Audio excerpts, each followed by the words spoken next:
Hello everybody, my name is Balu Tukela. Today I am going to talk about econometrics, econometric models and variables. First let us define econometrics. Econometrics means econ matrix. Econ means economics, matrix means measurement. Econometrics means measuring econometric relationships or relationships among economic variables.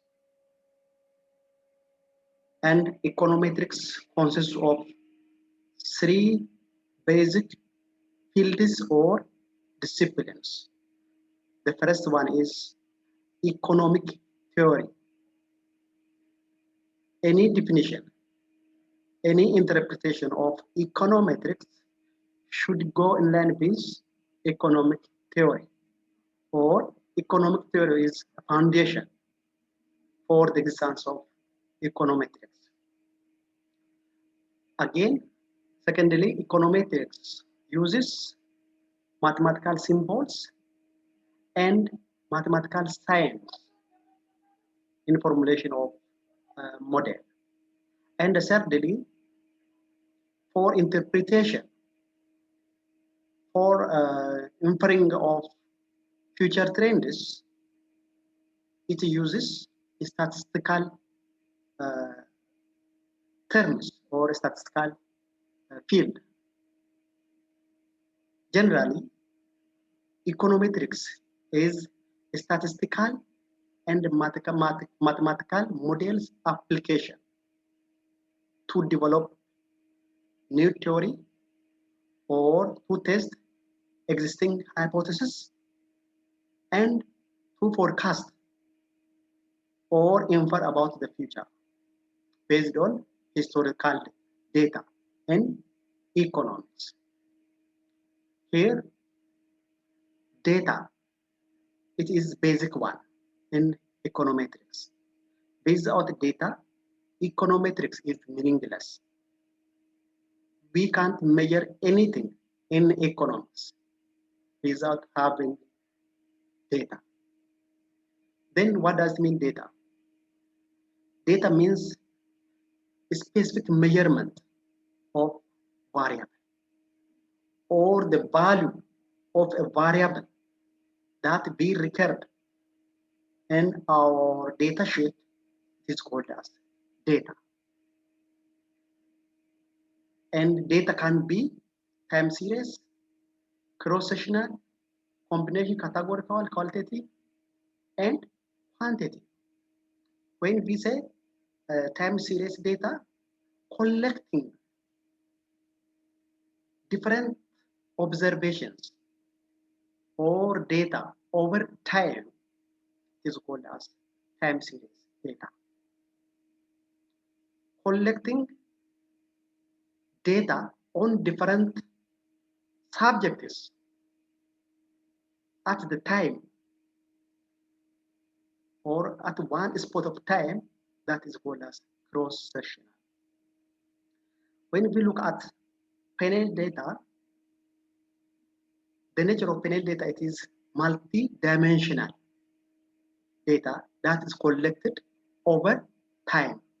Sometimes it is called as longitudinal data. Categorical, categorized data.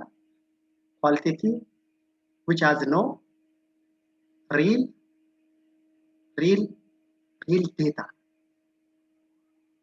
Or qualitative means it has simply artificial value, artificial number. Quantity, that has its own value. Then let us look economic versus econometric models. In economics, in real world, different variables, different factors affect each other. Different variables or different factors influence one or different variables different.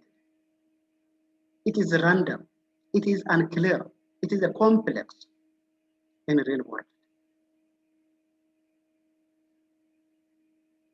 And when we say economic model, this economic model simplifies or make it more applicable such complex or random characteristics of such factors or variables.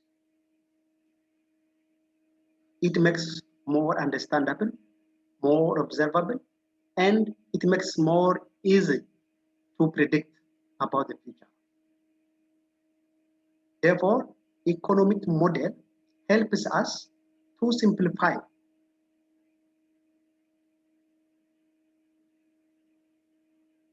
complex, random, unclear relationship among variables. And it helps us to measure existing relationship and possible future relationship among such variables. Without economic model, it is impossible to capture relationship among such variables because it is complex, it is random, it is unknown, and it is uncatchable to do that. And this is a basic advantage of economic model. Some economists use models and economic theories interchangeably. Is it possible? Is there any difference between models and theories? Let us look. Theory is more abstract representation, more unclear,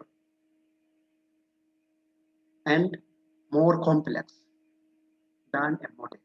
Model is more applicable, more empirical, and more simplified and realistic and practical. And this is basic concept between models and theories. When we come to econometric models are statistical models that are used in econometrics to measure relationship among economics variables. And when we construct econometric models, they should optimize the behavior of economic agents. We have three economic agents in economics: households, firms, and government. They have their own respective optimization systems. Any model that we use or that we apply are constructed based on the assumption of such optimization of economic agents. For example, when we look at one econometric model that simplifies,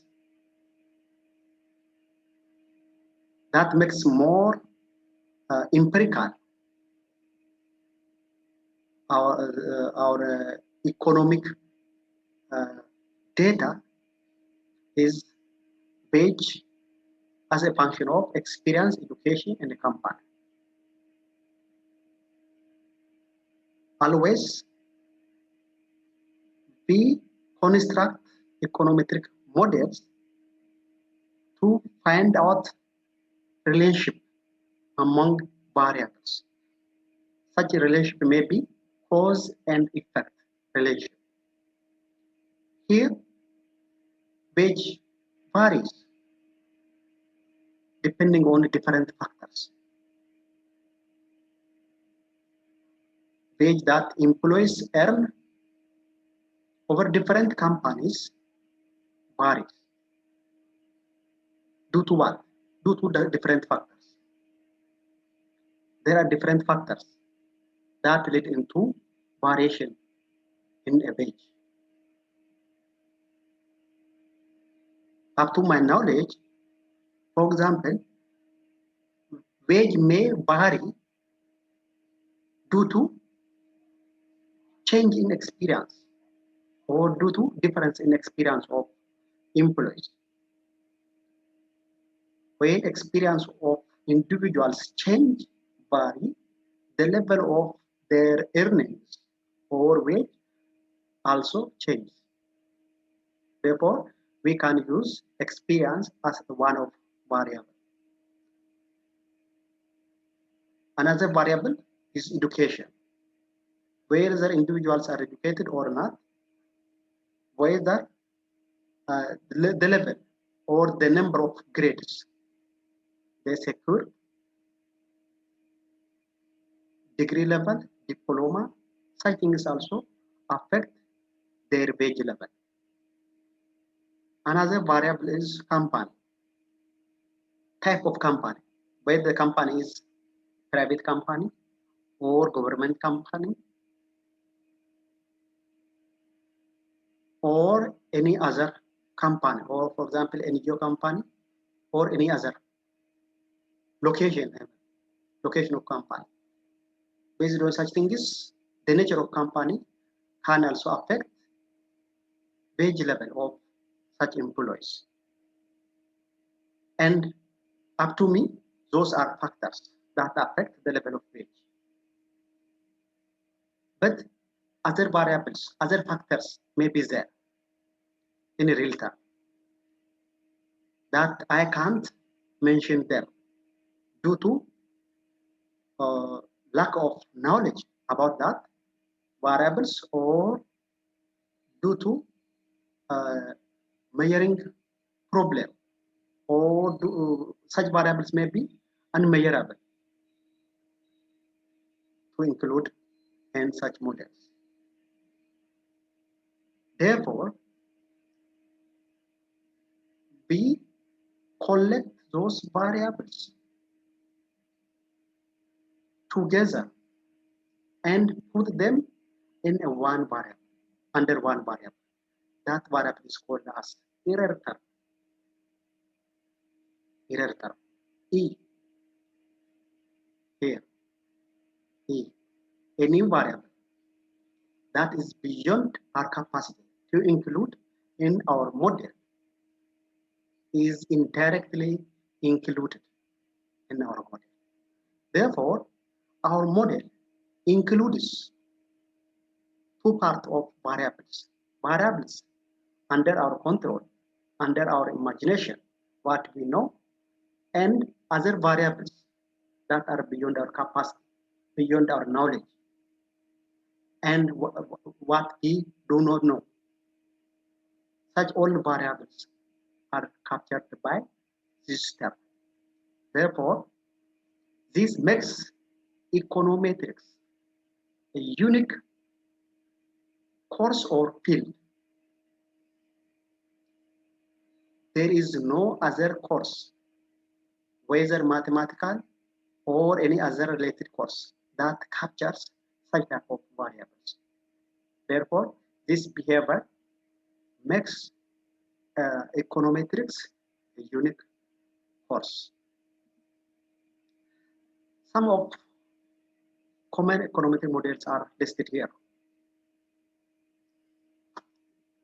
Linear regression model, generalized linear models, probability models, logic, topic, truncate, quantile, Ekman 2-step selection models, ARIMA, vector autoregression models, and RDI models.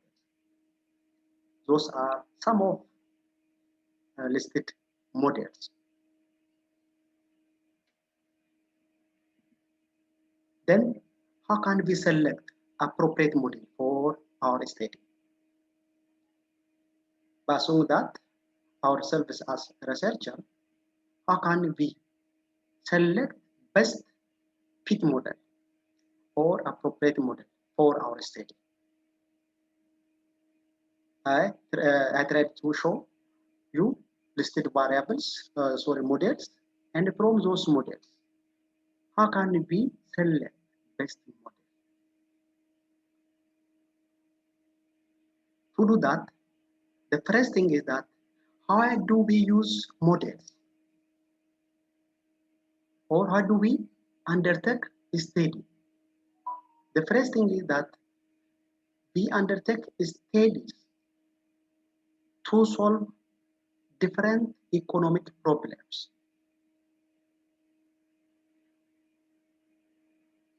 Therefore, selecting econometric model originates from the statement of problem, or the way that we define econometric problem. So economic problem determines the nature of the model. One basic point here is that dependent variable is derived from statement of problem. The way that we quantify our problem, the way that we state our problem is indirectly our dependent variable.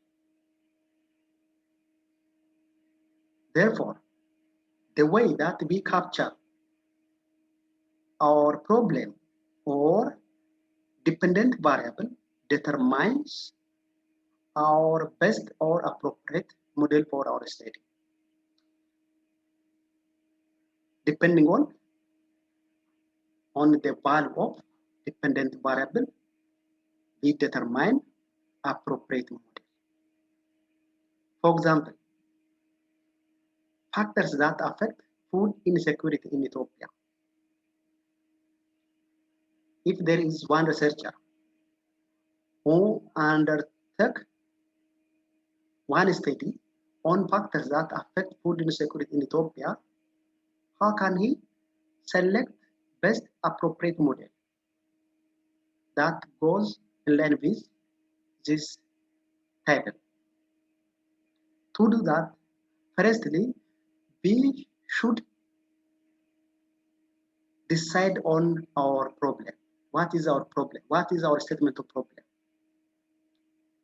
Here, our statement of problem or our problem is about food insecurity. We should talk about food insecurity. We should define food insecurity. And the way that we define, quantify, and attach value for food insecurity determines the nature of our model. Or quantifying such thing is our dependent variable. Food insecurity is our dependent variable. Then the next question is that how can we measure such problem? For example, if we are going to categorize such food insecurity into two categories: secure individuals, food secure individuals, and food insecure individuals. 0 and 1, two categories. By asking whether they are secure or not, or collecting data on their consumption level or the type of food, and by determining the standardized or minimum requirement of energy, and deciding whether they are poor or rich into two categories, at that time we apply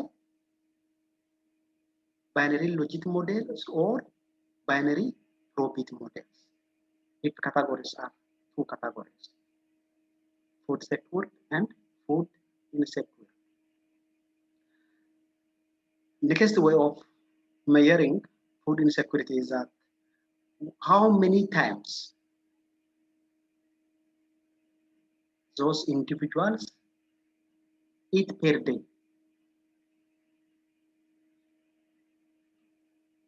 For example, some households may eat per day 1 times, others 2 times, 3 times, or 4 times or more.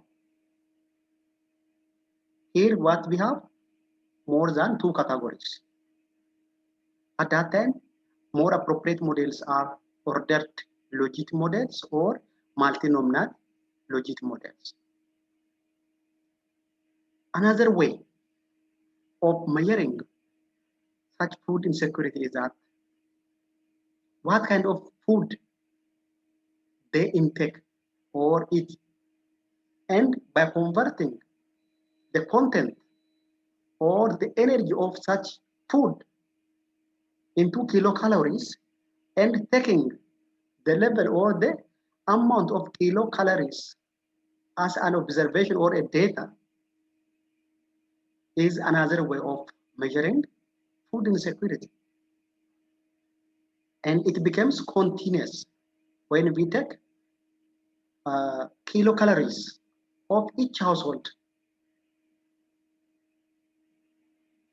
At that time, we have continuous data, and the nature of models may be linear regression models, Tobit models, Panther regression models, or truncated models, and etc. Different type of models can be applied. Generally, the appropriate model or best fit model depends on the way that we measure dependent variable, or on the way that we quantify economic problem. Let us talk about variable and factor in model.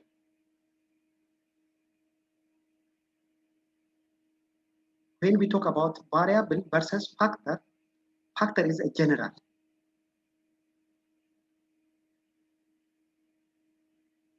It is more complex and random than variable. Variable, it is more simplified version. What does it mean? Factor, it is a theoretical aspect. Theoretically, one factor can influence other factor or other variable. But when we bring such factor into the model, such factor changes into variable in the model. In the model, rather than factor, we use the term variable. But in economic theory, we use factor than variable.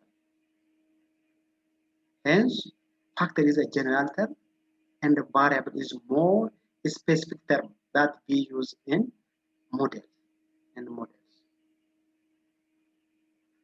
And variables, to be called as variables, they should satisfy 2 basic criteria. The first one is variability.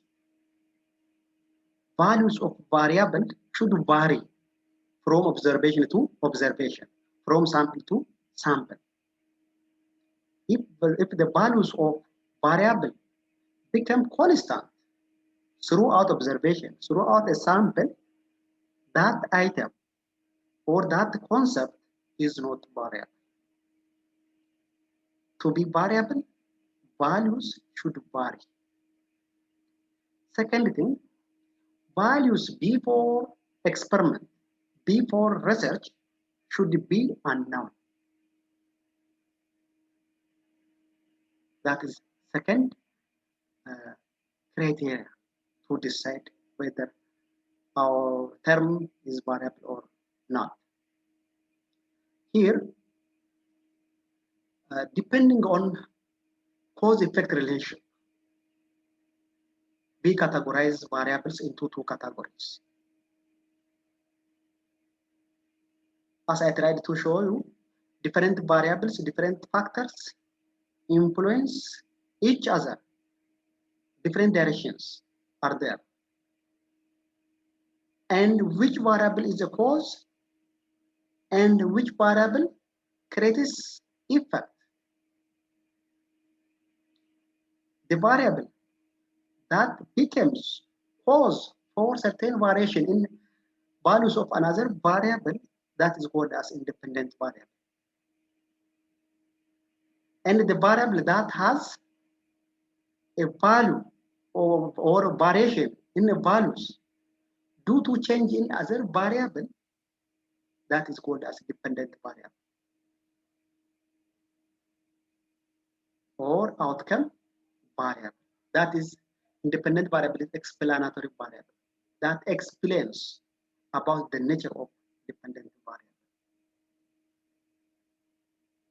Depending on their values, both of independent and dependent variables, depending on their data, depending on the values of their data, we classify them into two categories again, quantitative variables and qualitative variables. Quantitative variables include continuous variables and discrete variables, whereas qualitative or demi variables include ordinal and nominal variables. There are also other variables based on other criteria rather than nature of the data. Let us look at definitions of variables. If one variable takes values in terms of decimal points or in terms of real number values, at that time we call such type of variables continuous variables. For example, age. Age can take values in decimal points. For example, 5 years and 6 months, 5.6 or 5.5. Such type of variables are called as continuous variables. On the other side, variables that take only values of integer numbers without decimal point, we call them discrete variables. Like size of family size, number of children. Such type of values of such type of variables can't be explained by decimal points. Therefore, we call them discrete variables. And when we categorize values of discrete and continuous variables, we can have another variable that is called as categorical variable. And lastly, demi-variables. Demi-variables are variables that do not have their own value. They do not have their attached or inner values. Rather, they have artificial values like sex, marital status, religion, and etc. They do not have their own value. Any number, any value that be attached for such type of variables, it is not real value of such variable. Rather, it is artificial value that represents whether such variables or factors present or absent in our relationship or in our model. Thank you for attending my presentation.